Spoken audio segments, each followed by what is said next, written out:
साथियों, भगवान श्री कृष्ण और राधा के बीच में कुछ बातें हो रही है और वो बातें मुझे इतना प्रभावित किया कि सोचा आपसे शेयर किया जाए। कृष्ण राधा से बिछड़े फिर नहीं मिले।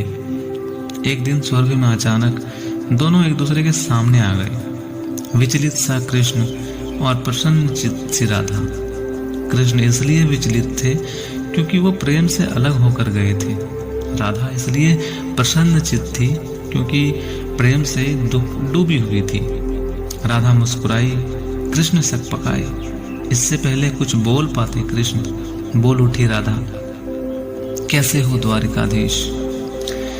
आप अपने बच्चों को चुन्नू मुन्नू पप्पू के नाम से बुलाते हो। एक दिन उसको उसी के नाम से बुलाओगे तो उसको लगेगा कि पापा नाराज हैं। कैसे हो द्वारिकाधीश?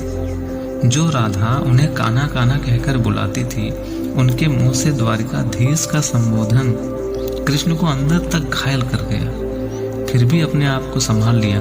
बोले, राधा, मैं तो आज भी तुम्हारे लिए कान्हा हूँ, तुम द्वारिकाधीश मत कहो। आओ बैठते हैं, कुछ मैं अपनी कहता हूँ, कुछ तुम अपनी कहो। सच कहूँ राधा, जब भी तुम्हारी याद आती थी ना, इन आंखों से आंसुओं की बूंदें निकल आती थी। राधा बोली, मेरे साथ ऐसा कुछ भी नहीं हुआ, ना तुम्हारी याद आई ना कोई आंसू बहा, क्योंकि हम तुम्हें भूले ही कहाँ थे जो तुम्हारी याद आई।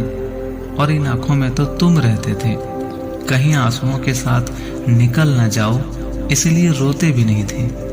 कुछ कड़वे सत्य सुन पाओ तो सुनाऊं।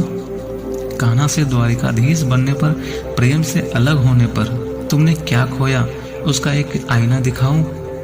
हे कृष्ण, तुमने कभी सोचा इस तरक्की में तुम कितने पिछड़ गए? यमुना के मीठे पानी से जिंदगी शुरू की और समुद्र के खारे पानी तक पहुंच गए। एक उंगली पर चलने वाला सुदर्शन चक्र पर भरोसा कर लिया और 10 उंगलियों पर चलने वाले बांसुरी को भूल गए। कृष्ण, जब तुम प्रेम से जुड़े थे ना, तब उंगली उठाकर गोवर्धन पर्वत लोगों को विनाश से बचाती थी। प्रेम से अलग होने पर वही उंगली क्या क्या रंग दिखाने लगी। सुदर्शन चक्र उठाकर विनाश के काम आने लगी। अंग तो वही होता है, जब प्रेम से जुड़ता है तो विकास करता है और प्रेम से अलग होता है तो विनाश करता है। कान्हा और द्वारिकाधीश में क्या फर्क है बताऊं? कान्हा होते तो तुम सुदामा के घर जाते, सुदामा तुम्हारे घर कभी नहीं आता।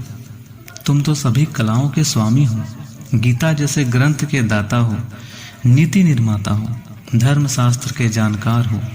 पर महाभारत युद्ध में क्या निर्णय लिया कि पूरी सेना कौरवों को सौंप दी और खुद को 5 पांडवों के साथ लिया। सेना तो आपकी प्रजा थी ना, राजा तो उसका पालक होता है, रक्षक होता है। आप जैसा महाज्ञानी उस रथ को चला रहा था जिस पर बैठा अर्जुन आपकी ही प्रजा पर तीर चला रहा था। अपनी प्रजा को मरते देख आप में करुणा नहीं जगी, क्योंकि आप प्रेम से शून्य हो गए थे। प्रेम और युद्ध में यही फर्क होता है। युद्ध में आप मिटाकर जीतते हैं, प्रेम में आप मिटकर जीतते हैं। आज भी धरती पर जाकर देखो, अपनी द्वारिकाधीश वाली छवि को ढूंढते रह जाओगे। घर घर में, हर मंदिर में मेरे साथ ही खड़े पाओगे। आज भी लोग गीता की बात करते हैं, उनके नित्य नियम पाठ करते हैं, पर धरती के लोग युद्ध वाले द्वारिकाधीश को नहीं, प्रेम वाले कान्हा पर भरोसा करते हैं। और जिस गीता में मेरा दूर दूर तक नाम नहीं, आज उनके समापन पर राधे राधे करते हैं। हे द्वारिकाधीश, अंतिम सत्य सिर्फ प्रेम है, इससे बढ़ के कुछ नहीं। बस